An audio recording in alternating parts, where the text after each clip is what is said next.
Good day, viewers. To mark the commemoration of the International Anti-Corruption Day 2017, I am Hamis Lawan Hamisu, a student of medicine and surgery at Ahmadu Bello University Zaria. According to the UN's 2016 drug report, the third largest cocaine seized from around the world was from Nigeria, with up to about 70% of it trafficked via the air route. This happens despite the perceived high level of security and the presence of drug law enforcement agencies at the airports.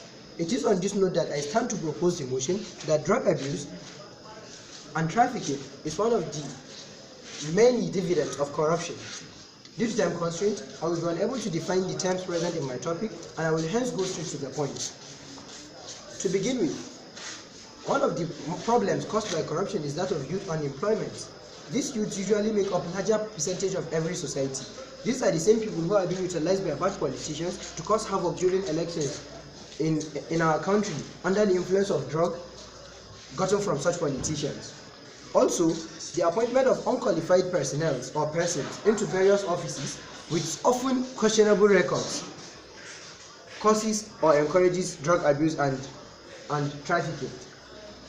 Everybody will believe me that without trafficking of drugs, we have a little to worry about drug abuse.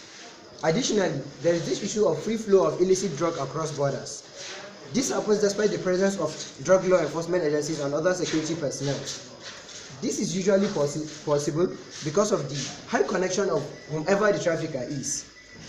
Finally, the weakness of our judicial system also encourages the high level of trafficking and drug abuse.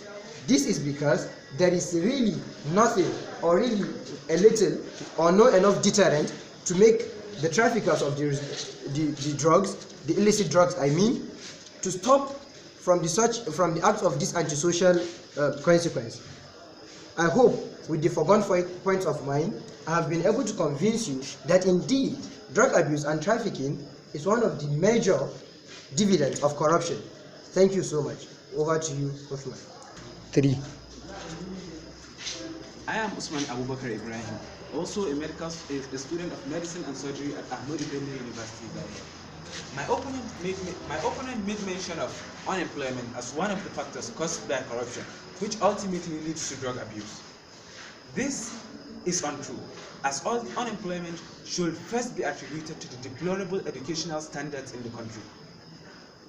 Ordinarily, the vocational courses offered in our secondary schools and universities should provide students with the necessary skills to make them rely on themselves after school.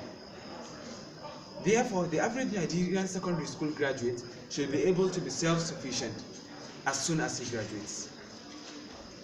I would also like to make note that the alarming rate at which parents leave the activities of their children to go unchecked is also one of the causes of drug abuse. Because parents do not know who their children mingle with, what their children engage with. They say charity begins at home, and I believe this is self-explanatory. Additionally, everyone will agree with me that society has a lot of influence on the character of a person. You would not expect someone who grew up in a society where drugs are exchanged, where drugs are traded in the same way sachet water is traded, to be free from such attitude. Finally, some other people engage in drug abuse for some cogent reasons. This, I am sorry, is not legalizing drug abuse, but to say some students abuse drugs such as caffeine to be able to study overnight for an exams. Others abuse drugs to, in their own perspective, cure them from depression.